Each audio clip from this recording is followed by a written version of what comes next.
Bonjour, bienvenue dans ce webinaire sur le marché de la flexibilité en Belgique. Ce webinaire, nous l'organisons avec nos partenaires de Flex50 et donc nous aurons quelques néerlandophones dans l'audience. Donc c'est pour ça que nous allons faire la suite en anglais et aussi en français. So, ladies and gentlemen, welcome to this webinar on the Belgian market of flexibility. This webinar is co-organized with our partners, Flex50. My name is Rémi Balegamire. I'm a project developer here at Cluster Tweed in Liège. Now, I'll give a small introduction, speaking a bit about the key players in flexibility. I'll talk a bit about Wall4Grid as well before I move on to the main presentations of our guests. So Tweed is an organization that gathers different organizations of different backgrounds as well. We have public companies, we have research centers, and we support them to develop in a more optimal way their projects to meet innovative solutions for renewable energy related to projects related to energy and water. So you can understand we have two clusters. So one side is water and the other side is energy. And we are organized, our activities are organized around four main ecosystems: local energy management, heating, cooling networks, and green hydrogen, and finally, circular water.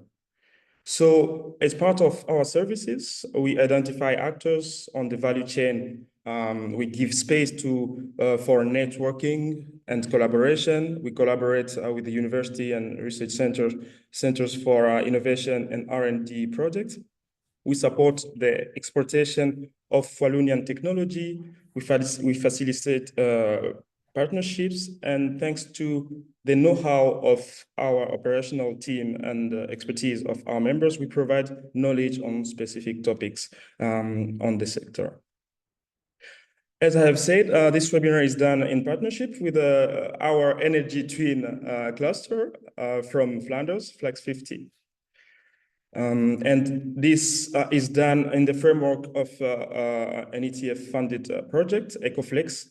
In this project, it is about unlocking the flexibility services in energy communities with a universal flexibility platform under development. And you can see here all the partners involved in this project, right? So why are we here? We're talking about this topic of flexibility, but what is really flexibility and why do we need it? The simple answer is because we have objectives. So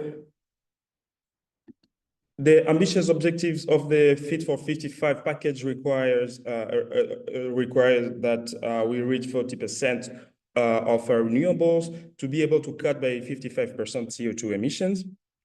Even more ambitious targets of the REPowerEU, which followed the Ukraine invasion by Russia for supply security, they require that we reach 45% of renewables in the final consumption. Here in Belgium, we are expected to reach actually about 32%. Similarly, in Wallonia, the objectives went from 23% to nearly 30% of renewables shares. That is actually a lot. And what does it mean, actually? Compared to 2019, where Wallonia consumed about 15 terawatt hours of renewables, now we have to go to 31 terawatt hours. And from those terawatt hours, they have to be in 2030 about 8 terawatt hours, half of which will come from solar panels and half of it from windmills. So for those who are not used to this kind of metrics, I have asked ChatGPT what it means actually in terms of installation. So we will need about 10.4 million of solar panels, additional small solar panels of about 1.7 square meter, and about the equivalent of 570 offshore wind turbines of 3 megawatt. So it's huge. It's very, very big. But of course, we try to make that possible. So the question here is it possible that the network will be able to support this? That's the main challenge of these objectives. And of course, fortunately, the industry is ready to step in to bring this solution and to make the network able to support these new installations. I am not even speaking here about the new electric vehicles that will be connected to the grid. I'm not speaking about the electric heat pumps and so on and so forth. So, well, policymakers set objectives and the market players take action to activate those objectives. Here, those who have participated to our previous events, especially our General Assembly, are familiar with this slide, which actually pictures very well the actors who are positioning themselves as a solution providers for the networks. And we try to work together within the initiative called Wall for Grid, which is Wallonie pour les réseaux. But now we are going to extend the scope thanks to our partnership with Flanders to add all the actors also operating in Flanders and who are not part of this already. So here on our website, we have a smart grid actors directory. It can be found on our website. And also, if you're not part of it, feel free, actually, we are interested to hear from you and get involved, and please fill the formula on our website and to get into this smart grid. So I'll not speak for very long, but before I move on to, I'll give the floor to our beloved speakers. Just a note that we have a very important event next 19th of December, and it will be about this important topic of energy communities. What are the perspectives of energy sharing in Wallonia? So please note that, and I will be happy to welcome you here in Liège. Now, the rest of the program is the following. Zeni will give us an overview of the legal framework here in Belgium on flexibility. And then afterwards, Loic Tillman from ILIA will talk about the flexibility market in Belgium.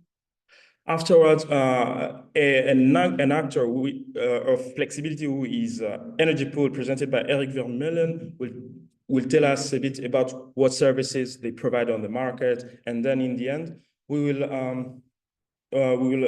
ask them to ask your questions if you have any. And please feel free to ask them in the chat box so that at the end, Philip can take them and you get answers from our speakers. Thank you very much. And now I give the floor to Zeni to share his screen and present us what she has prepared for us. Thank you. Thank you, Rémi. I'm trying to share my screen.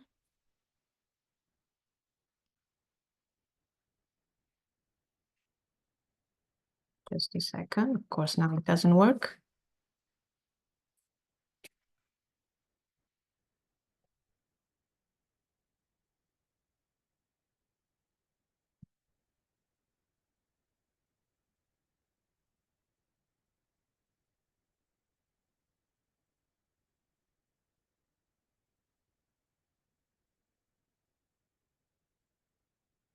Okay, do you see my screen now?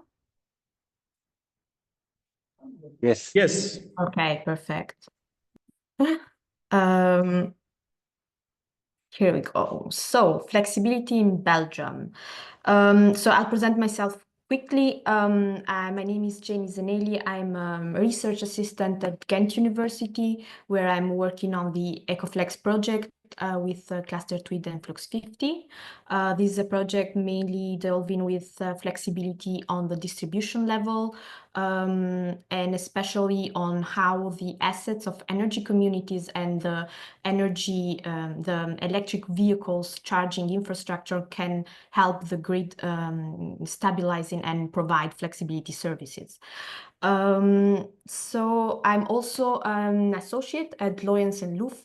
For those who doesn't know the firm, this is an independent international law firm. We have a multidisciplinary energy approach, but we also have a main expertise in energy and infrastructure. We advise our clients on permits, regulations, contracts, legal, tax issues, litigation, and everything that has to do with energy, basically. So we are, as I said, an international law firm. We have our offices in Amsterdam, Rotterdam, Brussels, Luxembourg, and Zurich. So for those who might have any cross-border issues or files, we can also help with that. But let's delve into the main subject of today's presentation, which is flexibility. So what is flexibility? I'm going to start the presentation with the more general legal definitions, but also key non-legal aspects, technical aspect, because I think this is quite important for those of you who are not that familiar with flexibility, which is quite a technical aspect of energy. And as we might see later, if you get some of the basic technical concepts wrong, that can have like very important consequences. Flexibility, strange enough, it was not defined until very recently under the EU energy law.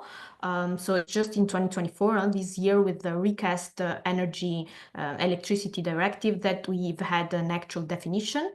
This is quite surprising, since the concept of flexibility was effectively used already by the EU legislation, and was already the flexibility services were already regulated by the EU regulations. So what is the definition of flexibility under European law? That is ability of an electricity system just to the variability of generation and consumption patterns, and to grid availability across relevant market timeframes.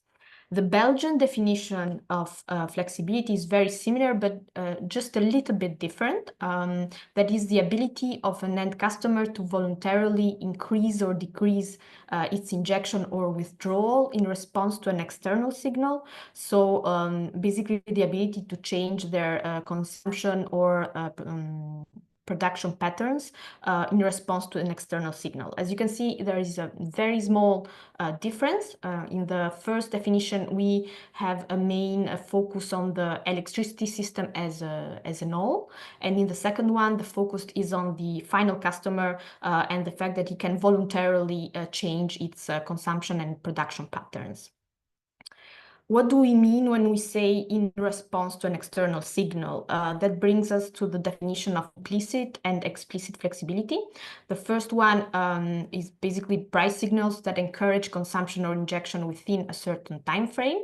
So in this case, we have dynamic tariffs, for example, that reflect the balance between demand and supply, and also the availability of capacity of the network. And so we have a financial incentive to shift the energy demand or generation to moments where the prices are lower, basically. The explicit flexibility is a direct order to reduce or increase consumption or injection within a specific time frame that might come from the system operator or a flexibility aggregator in exchange for a financial compensation. So in this case, we have a contract. The final customer has a contract with an aggregator or another actor that might be interested in purchasing flexibility, so the DSO or the TSO, for example. And when this actor needs the flexibility, notifies the final customer, which delivers the amount of flexibility for a specific amount of time. Another difference we might focus on is the difference between supply side flexibility and demand side flexibility. The first one is changing the timing of electricity consumption, production and injection into the grid. And the second one, changing the timing of electricity consumption and withdrawal from the grid. But what is the market use of flexibility other than, for example, balancing our own portfolios of electricity? We have balancing and congestion management. So in the first case, we have the procurement of balancing services by the TSO to balance demand and supply through different balancing energy markets. And in the second case, the congestion management would allow network operators, so both the TSO and the DSO, to tackle network constraints. So basically to maintain the physical flow of the electricity within security standards, and in this case also maximize integration of distributed energy resources. When the first concept, balancing, is mostly related to the electrical frequency, so basically the supply and demand must always be matched in order to ensure safe and reliable operation of the grid. In Europe, the balancing is always at 50 Hertz. The second one mostly has to do with grid capacity, which is how much power can the system deliver reliably, so either to serve loads or to accept generation without causing any damage or power system instability. We'll see this is a very subtle difference for those who don't deal with flexibility every day, but it's also a very important one and might have very important consequences also on the legal aspects. Who are the flexibility market actors, or who is somehow impacted by the flexibility activation? We have the active customer, which we also often call presumer. The active customer is a final customer or a group of jointly acting final customers who consumes or stores the electricity that they generate within their premises, or self-generate the electricity that is shared within other premises. The energy community is a group of jointly acting customers which is established under a legal person and basically can do everything that active customers can do. So self-generate, share, but also participate in aggregation, participate in EV charging infrastructures, etc. The aggregator is a person who combines multiple customer loads or generated electricity, either for sale, for purchase, or for auction in all electricity markets. So aggregators are not specifically related to the flexibility markets, but they can also aggregate flexibility loads. We'll see the aggregators have specific obligations that concern customers' information, customers' billing, data management, but they also are subject to the general consumer protection obligations that apply, for example, to electricity suppliers. An independent aggregator is an aggregator, so a market participant who engages in aggregation services, but that is not affiliated to the customer's supplier. And this is, they have the right to enter every electricity markets without the consent of other market participants, and obviously mostly not without the authorization of the supplier. And they have the right to be in a level playing field with every other market actor, so they have the right to be treated in a non-discriminatory manner. The flexibility service provider, this is a definition that is specific to Belgian legislation. So federal and regional, but not to the European legislation. And it's a legal or a natural person who exploits flexibility of one or more final customers for its own activity. What is the difference between an FSP and an aggregator? Basically, the FSP can be an aggregated, but also an active customer who sells, provides its own flexibility. The system operators, as we just saw, the TSO, the DSO, they have an interest in purchasing flexibility for balancing responsibilities in case of the TSO, but in case of the DSO as well for management congestion purposes, and in general for in order to be able to run an efficient and reliable operation of their network. And especially for the DSO, we see lately in European legislation more a push towards a more active management of the distribution network that is necessary, since we have such a big amount of, on one side, the demand side, for example, the EV charging infrastructure and heat pumps. And on the other side, on the production side, we have way more decentralized electricity system with the renewable energy installations.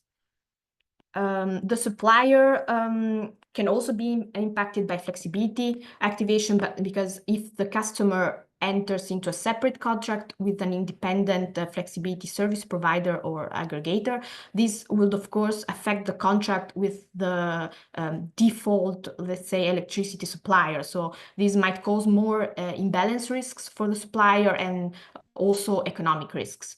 So there are certain mechanisms that are implemented to make sure that the supplier does not, on one hand, hinder the right of the customer to freely provide flexibility, but also, on the other hand, to allow the supplier to reduce somehow their economic risk that is linked to these imbalances.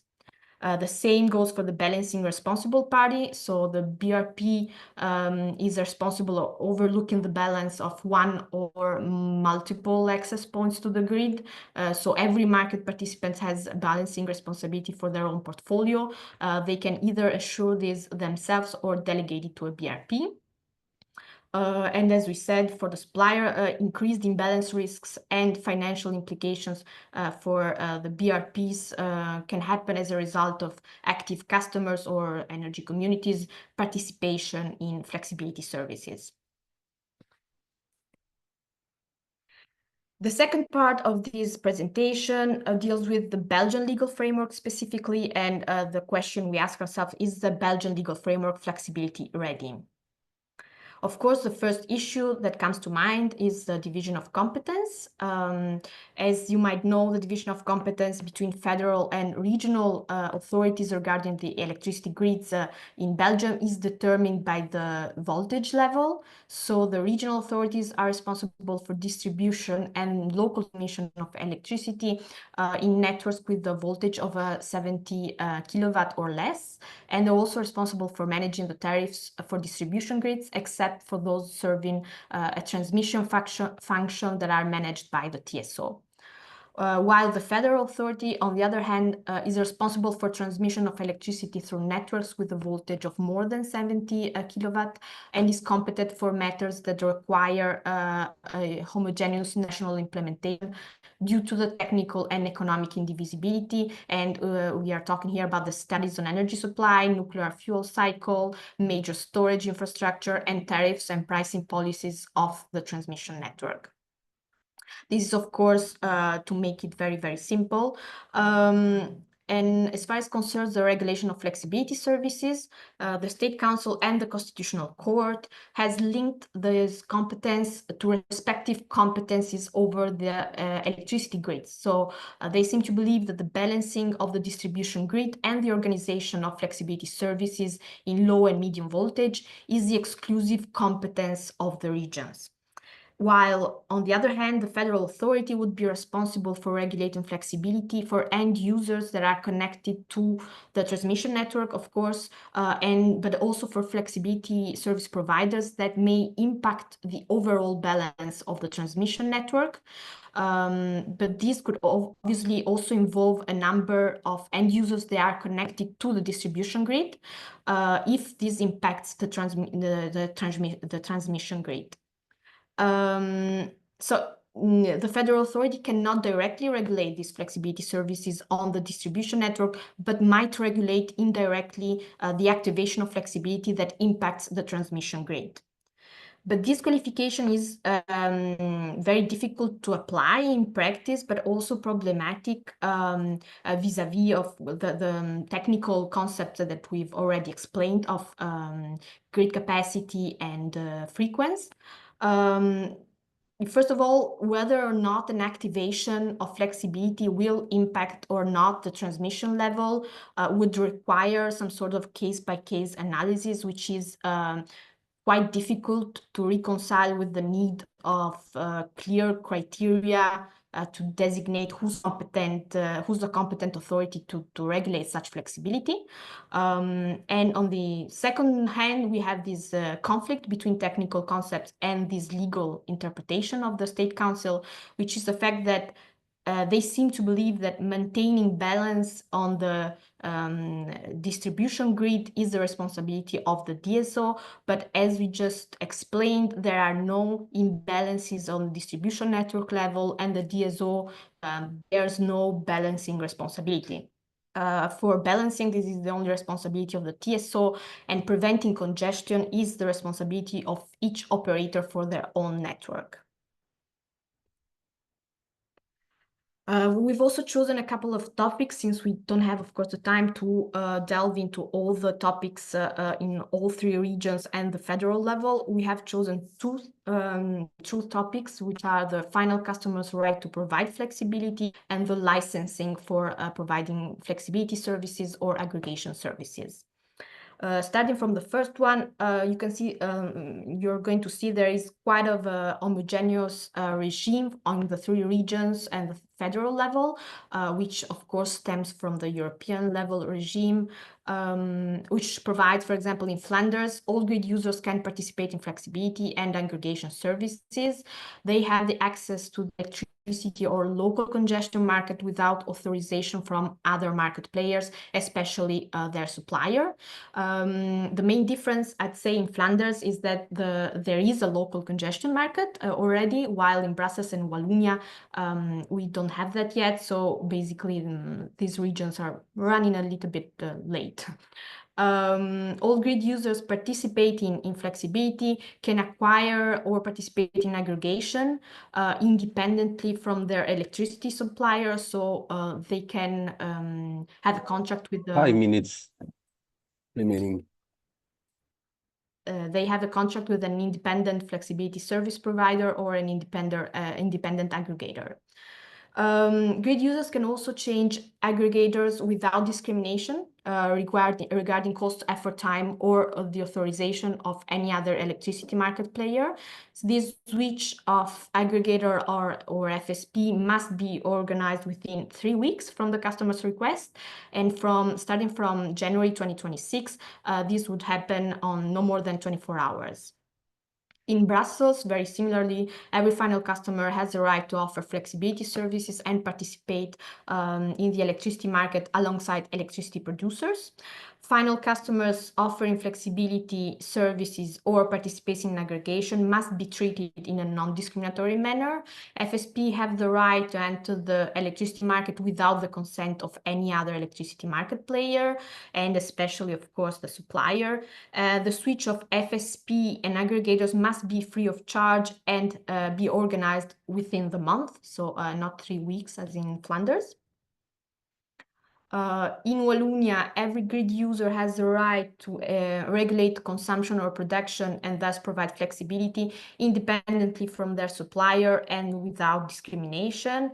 Final customers offering flexibility services or participating in aggregation services independently from their supplier need also to be treated in a non-discriminatory manner.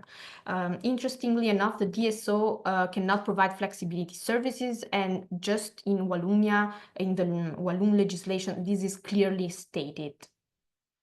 So the common rules, as you can see, are the right to freely enter all electricity markets and provide flexibility services without needing an authorization from their supplier or any other electricity market player, the right to be treated in a non-discriminatory manner, so to act on a level playing field with other market players, the right to not be subject to undue payments, penalties, or undue contractual restrictions by their suppliers, and to easily and swiftly switch FSP or aggregator.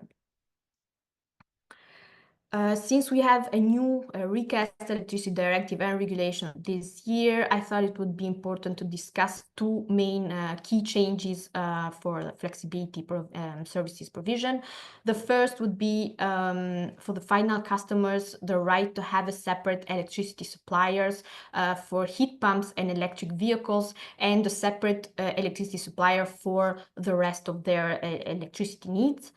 This would allow for more than 1 metering or sub-metering point per each connection, and would facilitate participation in demand response schemes on the distribution level. On the second hand, we also have this new reduction of the minimum bid size in short-term markets, which is reduced to 100 kilowatt or less. And this would enable the participation of final customers and small-scale FSPs in flexibility markets.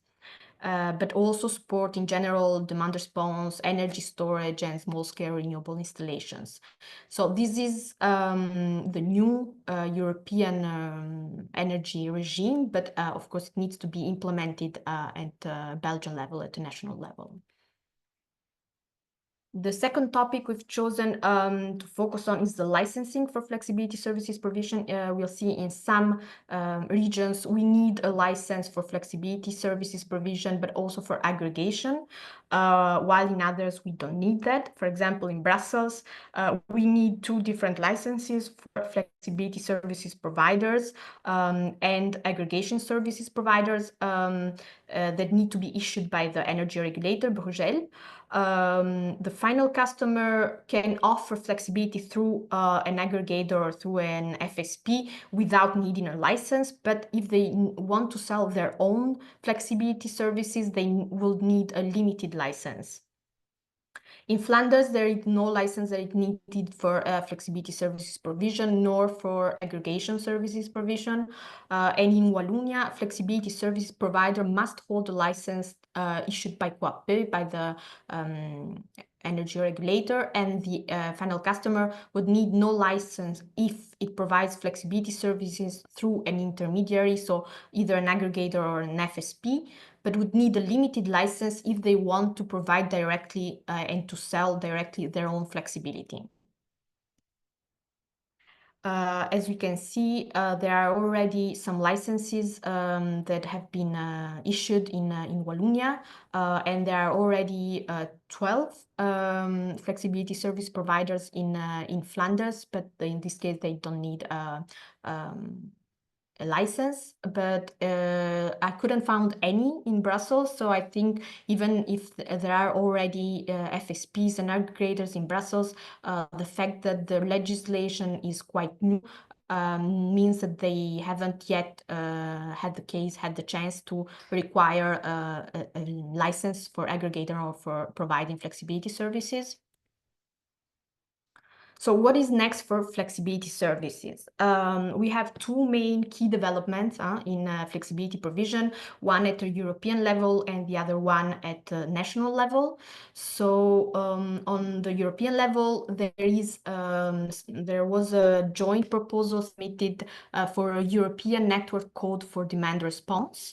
The objectives are, of course, to facilitate the access to electricity markets for all assets, so especially for small FSPs and customers, set principles for the development of harmonized rules in all European countries, define market-based processes for selecting the more cost-efficient resources. We are just at the proposal state now, so the ACER, the energy, entity for energy regulators in Europe, will review and amend this proposal and then submit a new proposal to the EU Commission, who has the power to adopt it. So we still need some time before we can see actually the result of this network code. While on the Belgian level, we have the energy regulators that have approved the following documents. So the model contract between the DSO and the FSP, the technical regulation for qualifying the customer installation for flexibility services participation, other technical specification on the metering system, and most importantly, a market guide flexibility for exchanging data between the actors related to the activation of flexibility. So this is quite important because it finally brings to existence the model contract between the DSO FSP, and would greatly facilitate the access of all those active customers, for example, that are not very familiar with what this means and what is flexibility and how they can actually participate. And I will finish with the local flexibility markets. The local flexibility markets is something we are focusing on more and more in the EcoFlex project. That would be a platform, a local platform that will enable peer-to-peer trading of flexibility, operating in addition to other existing electricity wholesale and balancing markets. I will not talk about this much more than this, because as someone would say, this is legal science fiction for the moment. We don't have a clear legal framework, no universally accepted definition of local energy market. The participation across multiple markets would require a more effective market interaction than what we see today. The increased imbalance risk and financial implications for the suppliers and retailers, BRPs, still need to be addressed. And there are also concerns on who would be appointed market operator, especially the concerns still on the DSO level, and maybe the conflict of interest that will cause. So this is what we are focusing on. This is probably the next evolution of the flexibility markets, but for the moment it's still quite vague and uncertain. Thank you for your attention. Yeah, very, very interesting. Thank you very much, Zeni, for your input. Actually, it's just to ensure the audience, all the slides will be shared with the feedback. So I know it's a lot of information to understand from a short presentation. I've seen that we have some questions. I don't know if it's okay for you, Zeni, we can take them. Okay, so Simon Vanov have asked if it would be possible to develop regional balancing parameters in order to better align with the Belgian division of competencies. I don't know if it's clear for you. I'm sorry, would it be feasible to develop regional? Yeah, to develop regional balancing parameters. Okay, so first of all, I'm not a technical expert. I'm not an engineer. So as far as I understand it for the moment, that doesn't seem like the engineers I've talked to, they seem to think that it is not actually possible in Belgium. And that basically the interpretation of the State Council is way off. But I'm not sure I can give my personal opinion on this, since I'm no expert. Yeah. Sure, I understand. And yeah, just another question by Jules Ayes. He asked if there is any idea about the timeline of to move forward to lowering the kilowatt to the 100 kilowatt hour on short-term markets. Is it going to happen in the near future, or it should be as long it as needs to happen in the near future for sure, because it needs to be implemented into regional level. That will depend on the government, I think. Yeah, sure. Okay, again, thank you very much, Zeni, for your participation and for your contribution to this topic. Very interesting. Now we will move on to the next speaker, who is, I believe, Loïc Tillman from Ilia. Loïc, hello, yes. Can you hear me well? Yeah. You can hear me well, Remy? Yes. Okay, perfect. I will share my screen. Let me know when you can see it. Great, perfect.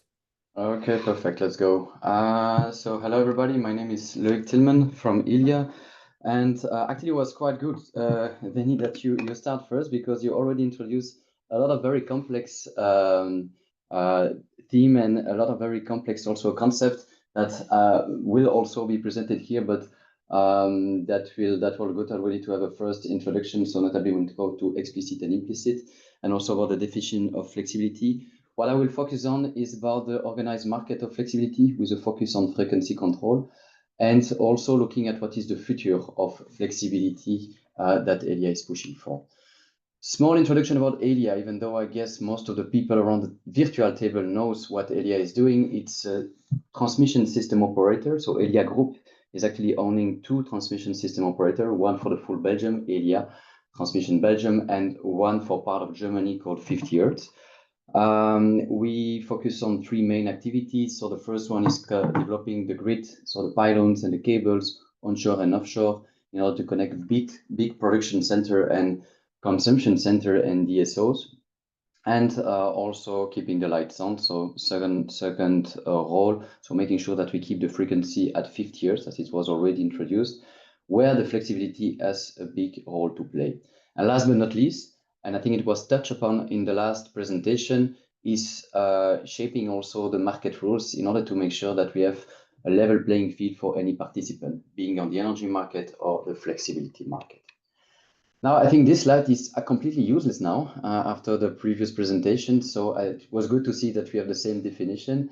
As you can see, and you can read, flexibility, and it was introduced, is the ability to adapt the consumption of production of a certain process, and you can have different trigger, and we talk about the different trigger now.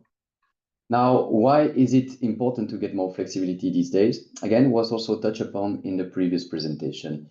It's first because we have more renewable, and Remy, actually, you gave some numbers. We have more and more renewable now on the grid, and this penetration is actually having two main impacts. The first one is that we will have less big power plant in order to steer the grid, which are flexible, and then you have more and more sun and wind, which are not steerable. So you cannot adapt, you cannot keep the balance, or you cannot easily keep the balance by acting on the production anymore. So that's why you need to look at the consumption. And the good news is that in parallel of this uptake of renewable, we have also an uptake of electrification. So both at the B2C and B2B levels with mobility, but also with industrial sector, we see an uptake of electricity consumption, which will come so for a push for sustainability, which can actually be used then to adapt in order to respond of the need of flexibility due to wind and solar penetration. Now, I guess there are some engineers in the room, so let's talk about numbers. We talk about 50% more consumption by 2032. On the other side, we see that we will have a multiplication by 2.5, so 250% uptake of production from the renewable, which bring indeed on one side, well, an opportunity for managing flexibility, but on the other side, a need that will increase on flexibility. And if you talk about exactly the need of flexibility, a study that we publish every 2 years say that we will need actually just to double. So it's quite simple. We need to double the existing flexibility needs. And talking about 7 gigawatts, so 7 nuclear reactor power, if you want to make the comparison, before the last hours, and it goes up to still to 3 gigawatts for 15 minutes before the delivery time. So which means that at any time, we will need 3 gigawatts available, notably because of the ramp up, ramp down of offshore, for example, in order to keep the lights on. I want also to highlight that this flexibility is not only upwards, it will become also more and more downwards, meaning that the last summer we got some critical situation you might have heard about because of an uptake of solar installation and the lack of reactivity actually on disconnecting or shedding actually the solar production. So it's important to see that the downwards flexibility will have more and more value in the future as well. Now, if you look at these different time horizons, what are we talking about? How and where can you valorize your flexibility? And if you look at the energy market itself, it starts, as most of you in the virtual table knows, with the forward market. So you will hedge either your production or your consumption in the long term, so years ahead. Then you might adapt based on the season, so winter and summer. Then you will adapt on a monthly basis, on a weekly basis, up to the moment you arrive on a day ahead. And that's where flexibility will effectively start to play an active role, meaning that, I guess most of you know what is happening on day ahead. All the consumer, the producer, the market players will send their bid and their ask, so what they want to sell and what they want to buy, with a price tag on this on the exchange for certain balancing zone. And in Belgium, we talk about the full Belgium. And there will be a clearing price for every hour. So every hour will have its own price. And based on this, you can start optimizing actually your processes and your flexibility needs. And I will come back to this afterwards. Then when the clearing is done, everybody has its own dispatch. You will have an intraday. You could adapt with the intraday market. It's a continuous market that will enable you to buy and to sell for specific hours on a continuous basis. This will notably be used to adapt based on problem that you can have, like an outage of your processes, an outage of your plant. It could be also to adapt based on the forecast, because as you know, forecast is never perfect. And then at the end, you might not be fully imbalanced. You might still have a big difference. You consume and you produce a bit more. And this will be paid or sold at a price which is the real-time price, which is set by the transmission system operator. And to support actually the transmission system operator in doing so, you can provide flexibility as well and be remunerated for that, which is the balancing market. And I would like to guide you through these different markets, so from DOA to balancing with a specific use case. And for that, I will introduce you Caroline. So Caroline, she's the chief, the CEO at the factory. So I didn't spend a lot of time finding the name of this example. So she's responsible for operating also the operation on the electrical asset. And the good news is that they have pushed a lot for sustainability in this factory. So they have electrical boilers on the processes, but they have also charging poles, solar panel, windmill, and also some battery pack. And that's actually the plant itself, which battery that they want to dispatch. And this is the initial dispatching before the day event that was planned based on the knowledge that we have from the processes of the factory. The thing is that, well, not like today, even though I think there was, yeah, the sky is still blue. We have a lot of sun foreseen before noon. So the fact is that the day event result is that the price actually will be quite low at hour 11. So what will happen is that we will shift production, we'll shift the charging of the battery from 1 hour. I think for most of you, that's quite simple. And that's how the flexibility can be used after day ahead. Now, of course, as you know, with the weather forecast, it's never perfect. And bad luck, we have today much less sun than foreseen, which means as well that, well, there will be a need of more consumption. And what we can see is that the price is going up. So what will happen is that factory will decide to actually go back to the previous setup, to the previous planning, and make sure that you can capture actually this higher price. Again, there you capture flexibility based on implicit reaction from the price on the intraday market.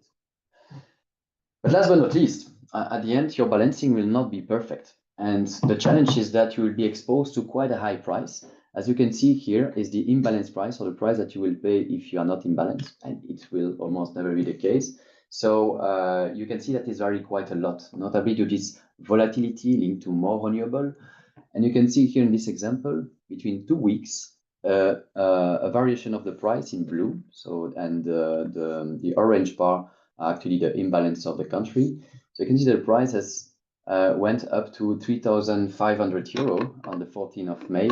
And then 2 weeks afterwards, it went down up to minus 600 euro, I think. So you can see that it's even more volatile than Bitcoin. So you can make also some remuneration for your flexibility there. And so what will happen to factory actually is that, well, there has been a lot of cloud passing by, and the imbalance price has been also quite volatile, and it's set up on a 15-minute basis. And so the redispatch of the battery has been continuously optimized through notably an artificial intelligence of the energy management system in order to capture this price variation. But we didn't talk about the TSO yet. So, and the organized flexibility market. We talked about how we can capture actually the value of flexibility in the energy market, but what about then the support to the TSOs? And there we need to look at the time horizon and the different markets that are existing. So the goal of the TSO will be to balance the grid at 50 years, as it was introduced also in the previous presentation. And for that, you will need on a continuous basis to balance the grid with different time horizon. And the first one is the one at the European level, is the one of the frequency containment reserve, which is aiming at on a continuous basis to activate flexibility around Europe to make sure that we have we can keep the lights on across the country. So this is the first product that you can on which you can bid with your flexibility, and I will come back afterwards to how it works. Then afterwards, for Belgium itself, there is the AFRR market, even though this market is becoming more and more international. So also to come to the question of regional balancing, the tendency is more to integrate at European level, but still, so the automatic frequency control, it's set points, so activation signal that are sent by the TSO on a 4-second basis in order to keep the lights on, but really focusing on your balancing zone. And last but not least, if there is still an issue, well, with a timeline of 15 minutes, so with a delay of 15 minutes, you can activate the manual frequency control, so which is a manual activation, so there is no like automatic steering of area, but more a manual activation of your asset. So if you go back to our previous example, let's assume that Caroline has offered the different means that she has at disposal to the different market. And so you have every day some auction that are organized, and she can offer a bandwidth of the battery, for example, saying, hey, I think that there I have a bandwidth that can go up and down. I could offer it at a certain price tag, and for that you will need to offer a reservation cost. So you need to set up a reservation price. On the other side, you will need also to include in this information the price at which you want to be activated. So the price at which you are ready to consume more, to consume less, to produce more, or to produce less. And so Caroline has offered that for the full day, and has been selected only for this slot now, from 8 to 12. And so she will get some remuneration, so reservation remuneration for that. Afterwards, during the day, it has been that there was a lot of cloud actually during between 9:15 and 9:45. So she has been, the processes has been, of the industrial processes has been activated to lower down the consumption for 30 minutes. And the result is that, you can see here on the bottom left, factory got remunerated for on a baseline, with a baseline for the reservation of the flexibility, but also for the activation. And since there was a lot of assets available, factory was able to propose flexibility on every market, from the FCR to AFRR to the MFRR. And so you can see here that you can stack and actually use multiple times the flexibility that you have from your assets. Coming back to the point, we need to double the flexibility. So the question is also how to incentivize and how to understand actually what can you do to increase the flexibility. And so the question is, where is this flexibility available? First, it will be on the industrial processes. So this is an extract of the study that I just talked about. And we see a huge uptake, notably on the industry side, for heat pump and boilers that could be actually used to adapt the consumption in order to provide flexibility to the TSO, so to the balancing market. Another one, and you saw that in the example, is more the B2C level. So is to leverage also the decentralized assets, so being electrical vehicle, heat pump, and batteries. And you can see that the value from the last estimation could range from 500 euro for a car to 250, 200 for heat pump and battery owner. Good news is that, well, there will be more and more opportunity in the future, because you can see that this extreme price phenomena will increase, and you see also that the price below 5 euro per megawatt hour, the range of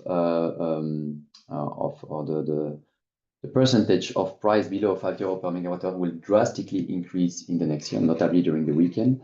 So you can see that you would have a lot of opportunity if you can shift your consumption depending on these prices.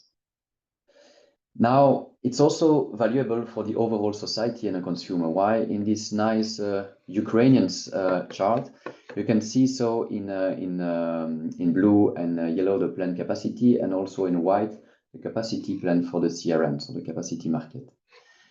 The sum up is, so in balance, is the total need of capacity, which is the red line. What you can also see is that if you cannot manage, so this is assuming a scenario when we can get access to flexibility. If you cannot tap into all the flexibility available, we might have a gap of 2 gigawatts. So which means if you do not tap into the flexibility, we'll have 2 nuclear reactor capacity more. Doesn't mean that it needs to be a nuclear reactor. I let that to the politics, but that means as well that you will have a drastic increase of capacity needed. Now, I didn't talk, because of the sake of time, about congestion management. I think at the TSO level, it might become a challenge, but that's less for the moment. We'll focus in Belgium on the frequency, while you can see in country like Germany, congestion is increasing. But something to be important to note is that, of course, congestion at the DSO level, we need to interface with also the TSO for the activation of decentralized assets. But for the sake of time, I'm not going into too much detail here. So now let's assume that factory wants to do more. What do we do? And for that, because it's quite complex, I think you have seen in the previous presentation, you see here, there is a lot of market, it's complex to understand. So for that, Elias developed a portal, the What's Happening portal, in order to give a first estimate based on different parameters about the remuneration and the best setup that you can have for your site, depending on what you have or what you plan to install. Of course, every site is different, so you will need specific study, and so don't hesitate also to connect with the key account manager in order to understand more in depth what will be the value of your flexibility. Now, let's be honest. I think we have a lot of people here around the table that are from the sector. So you are energy geek, you know what we are talking about, but it's quite a complex setup. And it was also mentioned in a previous presentation, especially now that we are decentralizing and so touching more and more smaller SME, so smaller company, smaller players, which do not have the luxury to have an energy director or a specific consultant all year long to advise on flexibility. So it will cost some overhead. It's also challenging in terms of technology. The market rules, and it was described before, complex as well. So how can we incentivize in that context the flexibility? And as I presented previously, it will be required in order to avoid an overcapacity need for Belgium.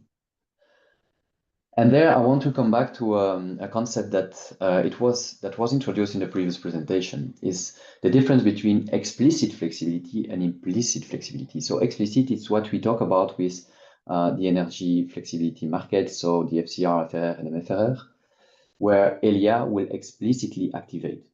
The implicit flexibility is the reaction of the flexibility means to a certain price, for example, where we don't need actually to get all the change of manually or automatically activating the flexibility from an external third party.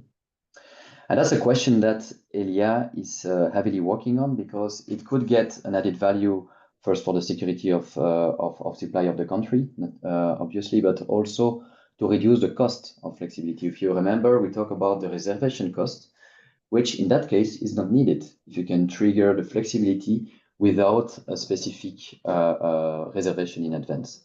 And that's what you can achieve with the implicit market. On the other side, we can still continue getting explicit market organized, but notably to tap into the European market potential. So by going to this explicit market, you can also propose your flexibility across the border. And so to incentivize this implicit flexibility activation, Elia is working on three main topics. The first one is the uptake of the market design, to make sure that we can ease the rules in order for this flexibility activation to get remunerated. The second one is a better understanding of the client and the consumer themselves. Why? If you look at the different industrial process, if you talk to a steel producer, a greenhouse, or if you talk to, I don't know, a lime company, of course, the processes cannot be adapted as easily as you would have in a simple battery. So you need also to understand what are the needs of the consumer in order to adapt also the market rules. And last but not least, you need to be simple. So you need to get access easily to the data. So you need to develop a set of tools in order to enable this implicit activation. And for that, that will be my last three slides. I will just go into a bit more detail about these three enablers. The first one is the market design, which is built around the creation of a real-time price. So it's a price that will be built in real time, depending on the parameter of the consumer, in order to trigger the right activation. So it's not only built on the merit order as we have today, and that will be set ex ante. So because you remove then the risk of the price, and you can intrinsically then incentivize more reaction from the market. And by doing so, also reduce actually the need of activation from Elia. Another one afterwards is, of course, to understand, as I said, and that will be linked actually to this real-time price, the processes. Understand what could be the right trigger for which industry, from which flexibility. As you have seen in the previous slide, you have different industry that we could tap in, but not all of these industry have the same profile. And so we need to understand and also adapt these rules into the imbalance price, which will require notably in artificial intelligence at scale.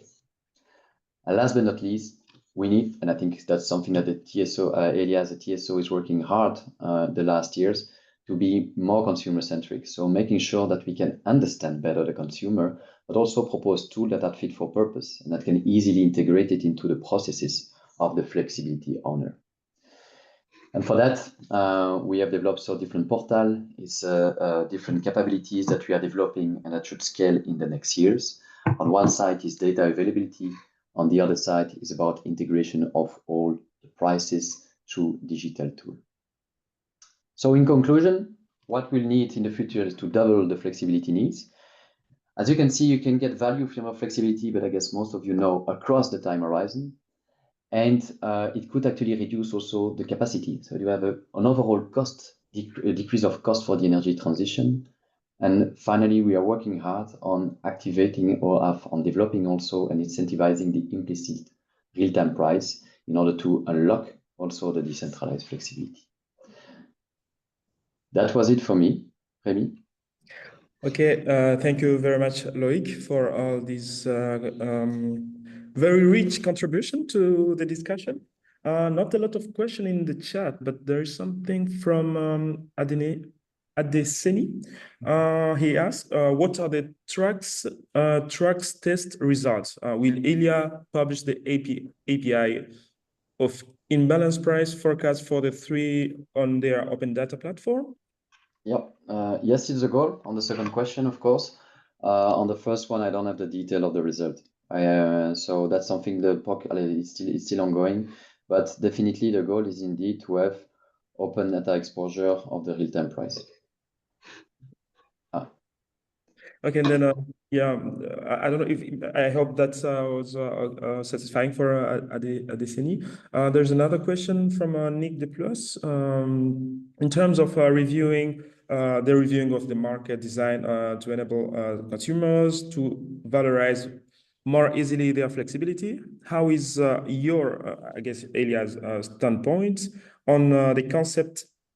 On concepts where energy suppliers such as ENGIE or Luminous create direct link to an aggregator to control their flexibility and remunerating them via the end consumer invoice immediately. Is this a bridge for Ilya or something? Yeah, he says it's a bridge. Yeah, I would say that the main challenge will be when it comes to the end consumer, of course, to trigger this need to, this willingness to react. And of course, even though I guess we are 90% or even 100% of energy geek that might look at this kind of services, the kind of service that ENGIE Luminous are developing could be indeed triggered. So I have to say that I don't have the golden answer to this question. It's just that any initiative to trigger the reaction of the consumer and in real time, that's something that Elia will support. I think more and more what we will see, and that's something that will evolve on the supplier side, is that supplier will become, and overall, we will need more optimization and maybe less supply, because you have also prosumer as it was presented, and any initiative that's going in this direction of optimization is making sense. Mm-hmm. Okay, interesting. And maybe if there are some other questions, we'll take them at the end. We still have 2 presentations. But before we move on to the next speaker, a small question, maybe not very. Yeah, for me, it's I would like to know what should be the role of users that are connected to the DSOs. I know you have to adapt your grids based on the information that is on the low voltage grids. How do you deal with this? Do you take into account this into your project provisions? For instance, the new tariff in Wallonia that would be based on four periods of the day. Do you take this into account for your provisions somehow? Yeah, it's indeed one of the biggest topics these last years, the interaction between the DSO and the TSO, because you have different needs. You have use of the same flexibility. On that, there is an initiative or joint data exchange. I will not go into too much detail, but in short, the nerf de la guerre is actually to make sure that we have a joint data management there. And that we can then get rules, and we could talk about the traffic light concept that is existing since a while, on making sure that it's not creating congestion at the DSO level when you need to activate for example, the price. And I think that's where in this real-time price, something that need to be thought through. Thank you very much. Thank you very much, Loic, for your input. So now we will move on to our next speaker. I forgot in the program, I'm sorry for that, but we will have another speaker Gaëtan Desseny will speak about biomethanization and flexibility. That will be in French. But before that, I invite Eric Vermeulen from Energy Pool to talk about the services of flexibility that they provide on the market. Eric? Many thanks, Remy. So I'm Eric Vermeulen. I'm the country manager of Energy Pool, who is an aggregator. So we already talk about aggregator. And so we are a flexibility enabler. So Elia is a flexibility requesting party, and Caroline that we've seen in the presentation is a flexibility owner. And so we are in between.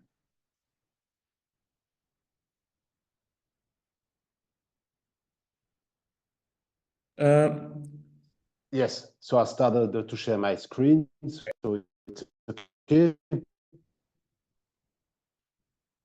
Okay, so yes, that's a bit in the title of our presentation. It's already my conclusion is that indeed flexibility at the beginning was mainly used to provide services to players like the TSO or DSO.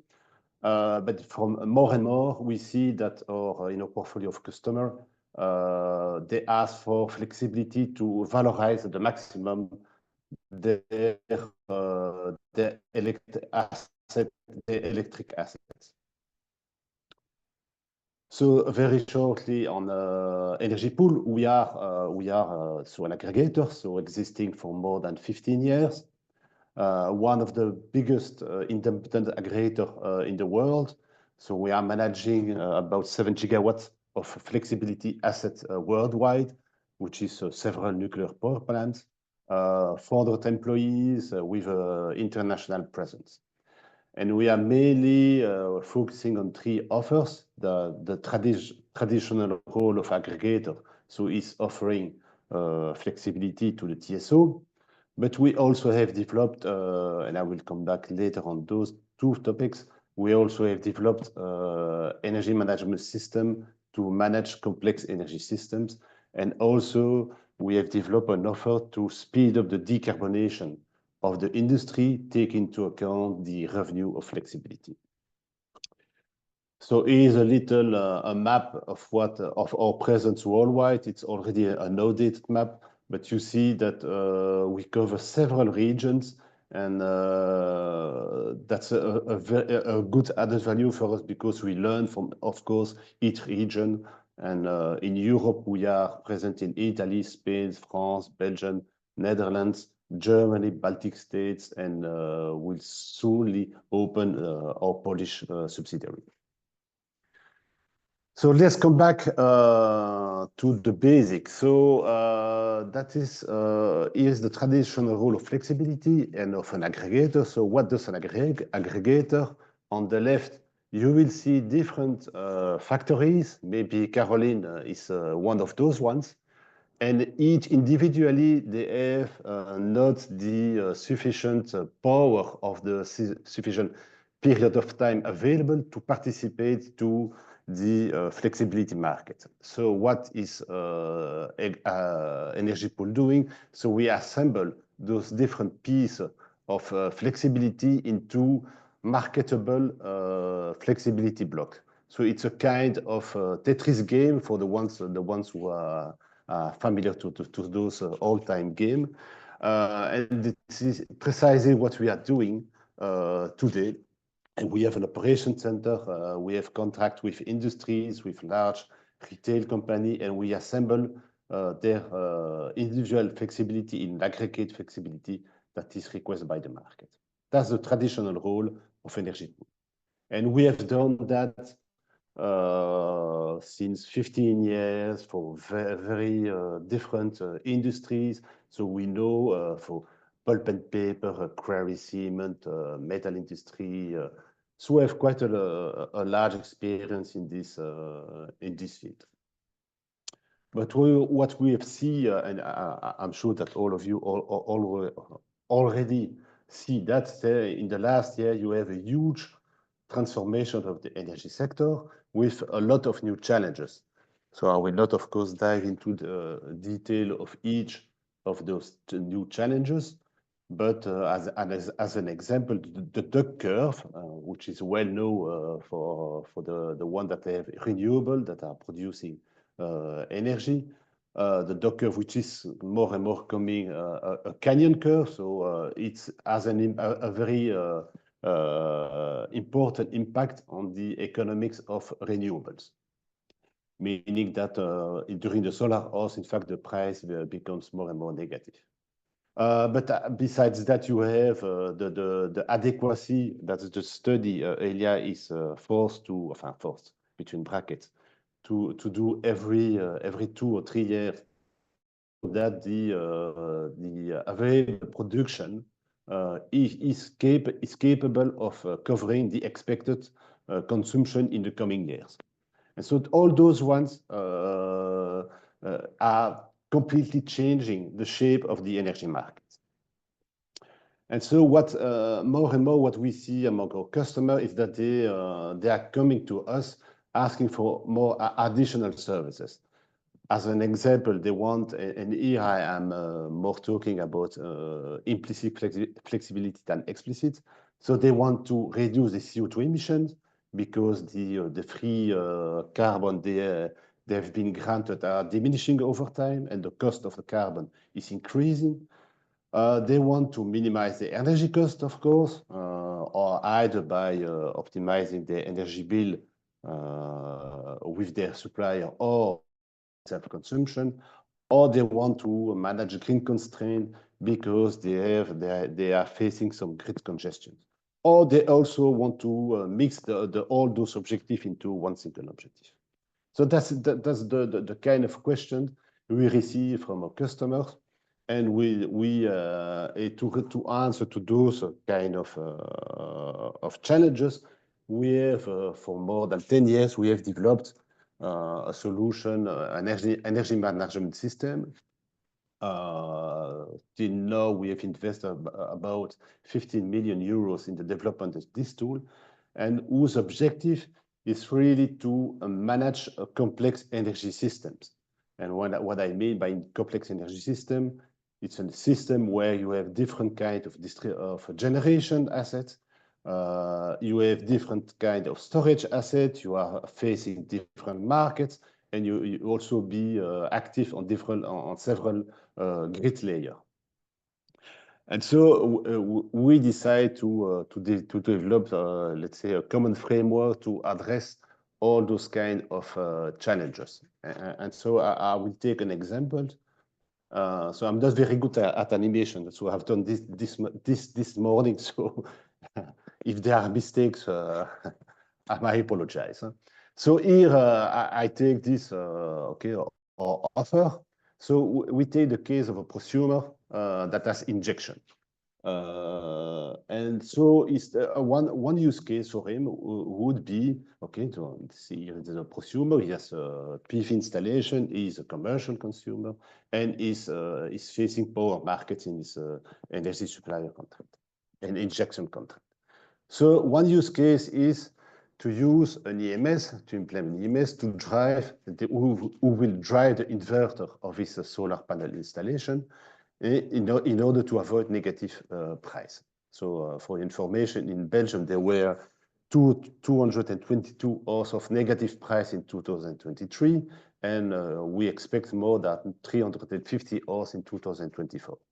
So it is, of course, for a player that has some injection, it's a key challenge because it means that you have to pay to produce. And that's a first use case, very simple. So we install a little box and we control the inverter to avoid those negative price periods. A second use case, and this prosumer may decide to add, and again, so it could be Carolina.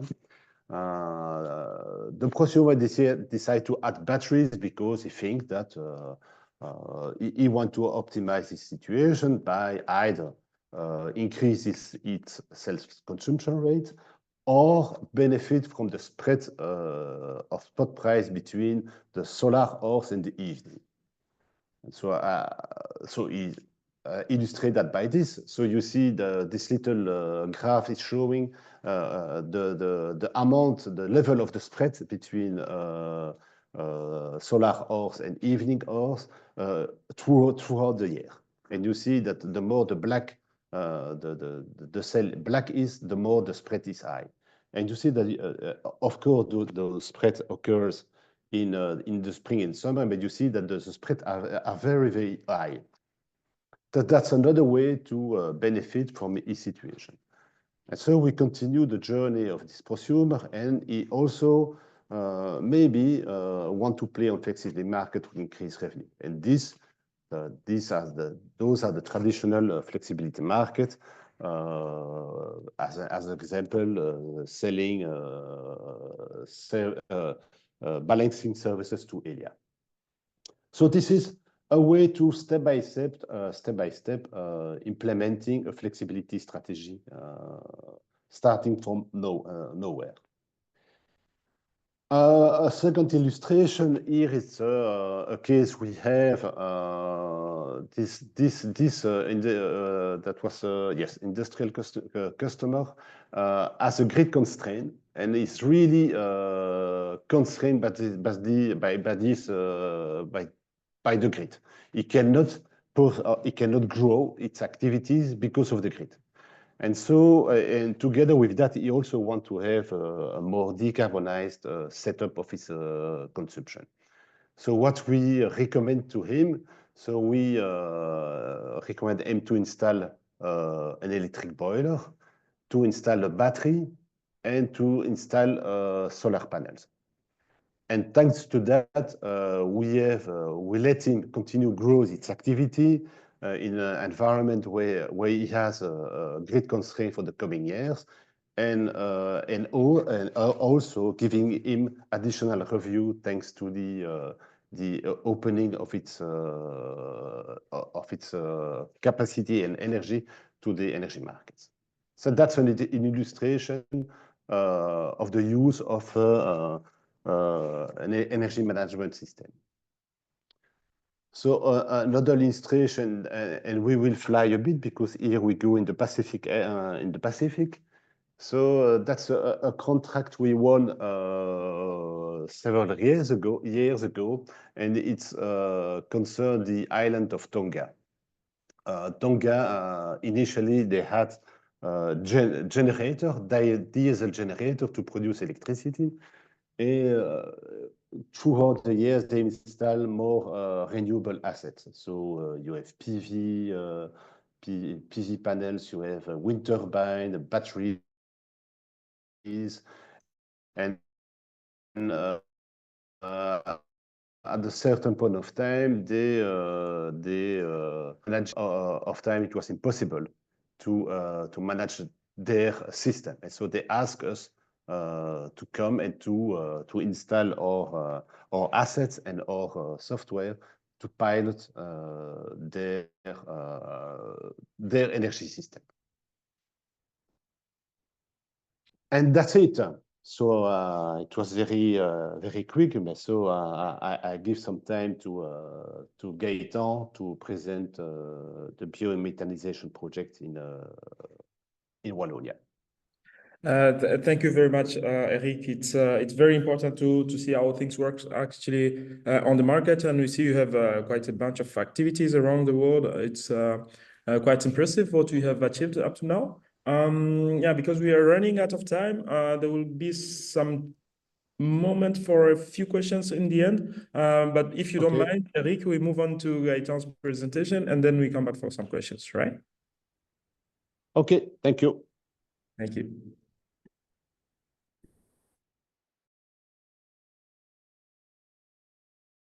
Gaëtan, you have to unmute yourself. Tu peux te démuter, si tu veux bien.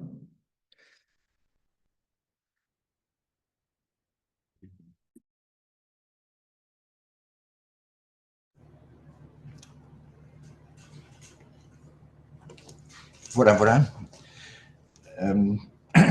C'est en ordre comme cela? Oui, parfait, on t'entend très bien. Impeccable. Bonjour à tous, je me présente Gaëtan de Seny, je suis le fondateur et l'administrateur délégué de la coopérative biogaz du Haut-Gers et j'ai le plaisir de vous présenter le potentiel de la biométhanisation concernant la flexibilité. Donc la biométhanisation est une production biologique donc, qui est relativement stable et qui produit du biogaz. Donc, le biogaz, c'est 55% de méthane, donc le même gaz que le réseau de gaz naturel, mais pauvre. Avec le biogaz, nous pouvons l'utiliser tel quel en cogénération pour la production de chaleur et d'électricité. Nous pouvons l'utiliser tel quel en chaudière pour la production de chaleur. Et ensuite, nous pouvons aussi le transformer en biométhane pour être soit injecté sur le réseau de gaz naturel, soit utilisé comme carburant, donc le CNG. Ensuite, toutes les biomasses utilisées en entrée peuvent, elles, retourner en agriculture comme fertilisant. Concernant la flexibilité, la ligne verte démontre la production de biogaz stable et donc, dans l'état actuel des choses, notre production d'électricité si nous avons une cogénération derrière cette production de gaz. Alors, cette stabilité, elle est valable sauf en cas de panne ou de maintenance du matériel de cogénération. Donc, en fait, la biométhanisation couplée à une cogénération permet d'avoir une production d'électricité vraiment stable dans le temps et tout au long de l'année. Un des objectifs serait de pouvoir découpler la production de gaz et la production d'électricité et de cette manière permettre de réduire la production d'électricité lorsque le réseau n'en a pas l'utilité. Néanmoins, il est intéressant de ne pas perdre le gaz produit à ce moment-là. L'objectif serait donc de pouvoir stocker ce biogaz. Alors, soit sous forme de biogaz directement dans les digesteurs, où nous pourrions avoir une capacité de stockage de plus ou moins 1 heure, soit un ballon supplémentaire sur le site sans passer sur un site Céveso. Et de cette manière-là, nous pourrions stocker une capacité de plus ou moins de 2 à 4 heures.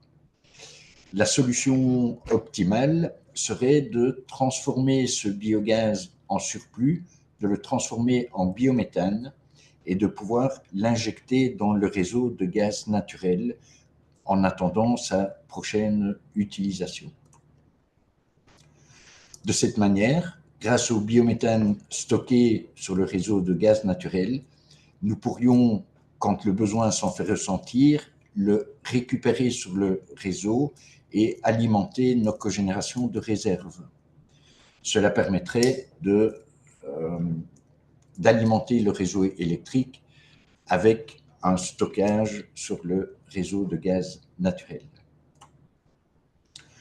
C'est donc bien la possibilité d'utiliser le réseau de gaz naturel pour compenser la production d'énergie électrique. Cette possibilité donnerait en outre la capacité d'alimenter les stations CNG, c'est-à-dire carburant pour véhicules, voitures, camions, tracteurs, etc. Notre objectif avec la biométhanisation, c'est donc bien de travailler en complémentarité avec les différents moyens de production, éolien et photovoltaïque, qui sont plutôt des productions qui ne sont pas régulières, et de pouvoir les coupler avec la production de biogaz. Alors, il y a le Fonds de transition énergétique qui a lancé un appel à proposition en vue de mettre en pratique ce genre de projet. Et s'il y a des participants de RESA qui nous écoutent, ça me ferait vraiment plaisir de pouvoir rentrer cette proposition ensemble. Je vous remercie pour votre attention. Merci beaucoup Gaëtan pour ta présentation. Hein. Justement, c'est très important de s'appuyer aussi sur des modes de production, de stockage, de flexibilité alternatifs, hein, notamment en ce qui concerne la production d'électricité. Quand il n'y a pas assez de vent et que c'est la nuit, voilà, il faut pouvoir fournir de l'énergie via d'autres méthodes, dont la biométhanisation. Donc, merci beaucoup. Hein. Cette complémentarité est vraiment importante pour nous et pour le secteur. Donc, dans la salle, je ne sais pas s'il y a une question. If there is any question for Gaëtan or for Eric before we conclude, because now we still have a few minutes before the end of this webinar. Please don't hesitate to ask your questions. I'll just check in the chat box if there are any. Yes. OK. Ben, il semble qu'il n'y a pas beaucoup de questions. Par contre, Gaëtan, c'est intéressant pour le call, enfin, pour le call Fonds de la transition énergétique. Nous avons relayé également l'information. Donc, il n'y a pas que les GRD, il y a évidemment d'autres acteurs qui pourraient être intéressés à mettre en place des solutions pour le réseau. Donc, il ne faut pas hésiter, c'est une invitation à tout le monde ici, à nous contacter pour qu'on fasse un peu les meilleures configurations de projets, quoi. Voilà, pour peut-être clôturer, je ne sais pas, je crois qu'il n'y a plus de questions. Hein, so for the ETF call, I'm just saying that as Gaëtan has mentioned, we need to have all the tools to deal with storage, production, and flexibility of energy. We cannot only rely on wind and solar for that. We need other technologies such as biomethanization. And Gaëtan has spoken about the ETF call. Especially on the Acts 3. The link is in the chat if you are interested about that. We have launched a call for all actors that would like to create a consortium for interesting projects on these matters. Please don't hesitate to reach out to us. Now to conclude, Philippe will present about the next events that we have. For those who would like to participate. Please, Philippe. Yes, thank you, Remy. And thank you everyone for participating in this very interesting webinar today.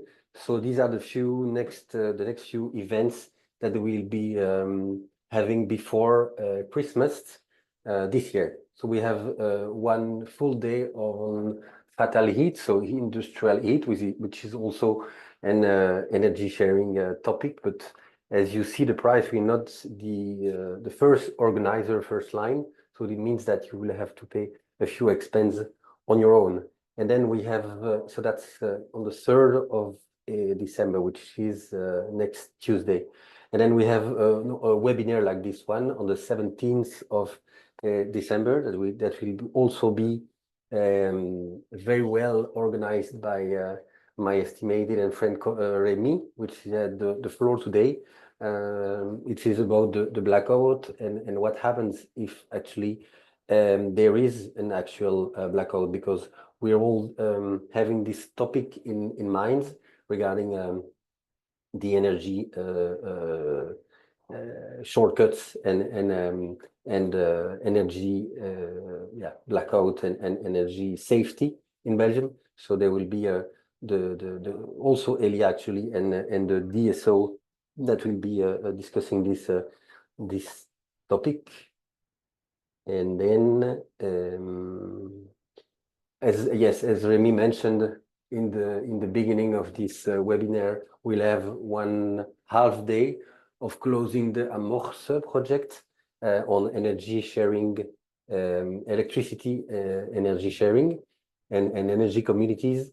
in Liège with all the players on the energy sharing market in Belgium. So as we had the chance in Tweed to manage the first research project on energy communities, then we'll have one big overview on all the players of the market, and I would say ecosystem, as it's the word on energy sharing communities. And then so that's before we let you go to Christmas celebration, and then we will meet next year, so 2025, in March in Marche-en-Famenne, where there will be an event co-organized with Tweed and Agoria on European growth and Walloon growth, that will be called Made in Wallonia, because we figure out that there are many members of Tweed and Agoria that are developing their own techniques and technologies, and we are facing Chinese and now US competition and dumping as well. So that's a big topic to tackle in this year, now that the new EU Commission has been approved yesterday. And then flexibility event, so it will be presential. Let's say that today was the first Tinder date on this topic of flexibility, as you were more than 130 participants today. We will, well, actually, we didn't decide it during the webinar, but we see that it's a big success. So thank you very much for anyone to be there today. So in the the 6 first month of next year, sorry, we'll have a presential webinar where the players that were exposed by Zeni and Loic will be there live on stage to discuss the value they propose on this market. And that's it for me and for the agenda. Thank you very much, Philippe. So, ladies and gentlemen, here is the end. This is the end of this webinar. Thank you again for having participated in this discussion.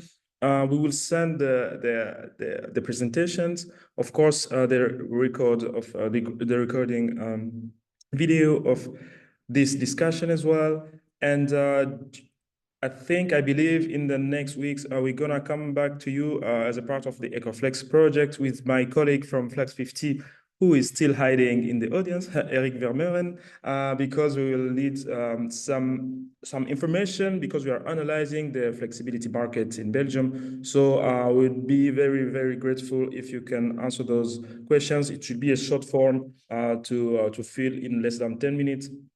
To allow us to understand actually the market of flexibility in Belgium, and that is among the deliverables that we have to hand in the framework of this project. Thank you very much, and see you shortly.